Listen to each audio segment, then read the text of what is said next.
Hi friends, welcome to சனிபீஸ் world. நம்ம இன்றைக்கி இந்த சேனலில் ஒரு ரெசிபி தான் பார்க்க போகிறோம். நம்ம இவ்வளோ நாளாக கடையில் காசு கொடுத்து ரொம்ப ரேட்டுக்கு பன்னீர் வாங்கியிருப்போம். ஆனால் இதை ஒரே ஒரு பால் பேக்கெட் வச்சு ஒரு 50 கிராம் தயிரை வச்சு எவ்வளோ சூப்பராக ஒரு டேஸ்டியான பன்னீர் செய்யலான்றதை இந்த வீடியோவில் பார்க்கலாம். அதுக்கு நீங்கள் ஒரு பேக்கெட் பால் வாங்கிக்கோங்க. பசும்பாலாக இருந்தாலும் ஓகே.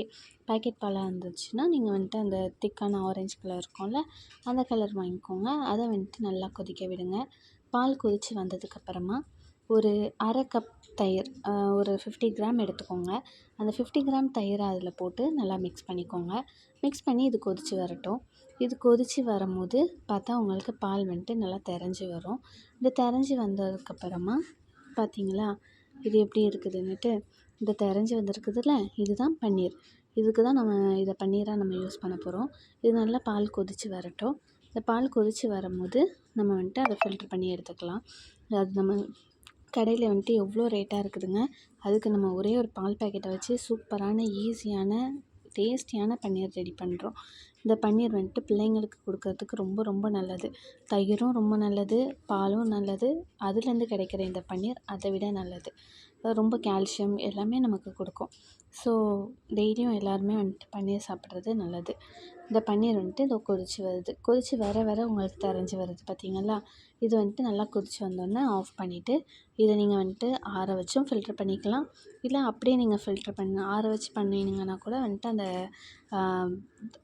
பன்னீரில் உங்களுக்கு கொஞ்சம் தண்ணி கன்சிஸ்டன்சி கொஞ்சம் வந்த மாதிரி இருக்கும்.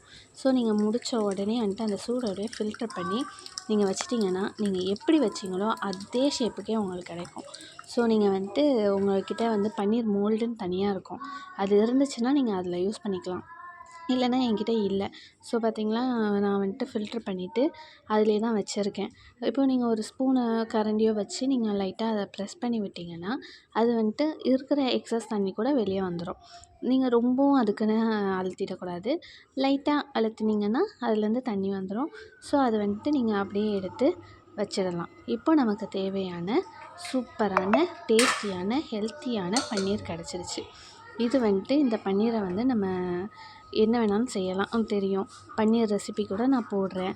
உங்களுக்கு இப்போ நான் வெறும் ஃப்ரை பன்னீர் தான் இதை வச்சு நான் பண்ண போகிறேன்.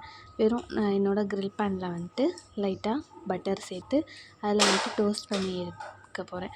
இதை நீங்கள் சும்மாவும் சாப்பிட்லாம், இல்லைன்னா கிரேவியாகவும் பண்ணி சாப்பிட்லாம். பன்னீர் தோசை பண்ணலாம். பன்னீர் எல்லாத்துக்குமே யூஸ் ஆகும். பன்னீர் நிறைய டிஷ்ஷஸ் பண்ணலாம். ஃப்ரைட் ரைஸ் ஆகட்டும், கிரேவி ஆகட்டும், எல்லாமே பண்ணலாம். ரொம்ப டேஸ்டியாக இருக்கும். இது பார்த்திங்கன்னா அந்த நம்ம ஃபில்டரில் வச்சனால இது அதோட அந்த ஷேப் அதில் அது வந்திருக்கு. இப்போ நமக்கு என்ன மாதிரியான சைஸ் தேவையோ அந்த மாதிரி சைஸ்க்கு நம்ம கட் பண்ணி எடுத்துக்கலாம். நான் ஒரு கையில் ஃபோனை வச்சுக்கிட்டு நான் பண்ணுறதுனால நான் சரியாக பிடிச்சி பண்ணலை. உங்களுக்கு நீங்கள் கரெக்டான ஷேப்பில் உங்களுக்கு எவ்வளோ தேவையோ அந்த மாதிரி எடுத்து நீங்கள் பண்ணிக்கோங்க. இந்த பன்னீர் நல்லா சாஃப்டாகவும் இருக்கும், ஹெல்த்தியாகவும் இருக்கும், டேஸ்ட்டாகவும் இருக்கும். நீங்கள் கடையில் வாங்குகிற பன்னீர் மாதிரியே உங்களுக்கு இருக்கும் கிட்டத்தட்ட. இதே நீங்கள் லெமன் போட்டிருந்தீங்கன்னு வைங்களேன், லெமன் போட்டால் கொஞ்சம் புளிப்பு அதிகமாகிடும். ஸோ தட் நம்ம அதை அலசி யூஸ் பண்ணுற மாதிரி இருக்கும். இது நம்ம தயிர் தான் போட்டனால அந்த புளிப்புத்தன்மையோ இல்லை வேறு எதுவுமே இருக்காது. நீங்கள் அப்படியே எடுத்து யூஸ் பண்ணுறதுக்கு ரொம்ப பெட்டராக இருக்கும். நான் கிரில் பேனில் கொஞ்சம் பட்டர் போட்டுட்டு அதில் இதை ஃப்ரை பண்ணி எடுக்கிறேன். இது எப்படின்னா நம்ம முட்டை பொடி மாஸ் பண்ணுவோம்ல, அந்த மாதிரியும் பண்ணலாம். அப்படி இல்லைன்னா வெங்காயம் தக்காளி வதக்கி அந்த மாதிரியும் பண்ணலாம். உங்களுக்கு வேணும்னா சொல்லுங்கள், நான் இதோட ரெசிபி கூட போடுறேன். ஆக்சுவலாக இதை கிரேவியாகவும் பண்ணலாம், குழம்பாகவும் பண்ணலாம், செமி கிரேவியாகவும் பண்ணலாம்.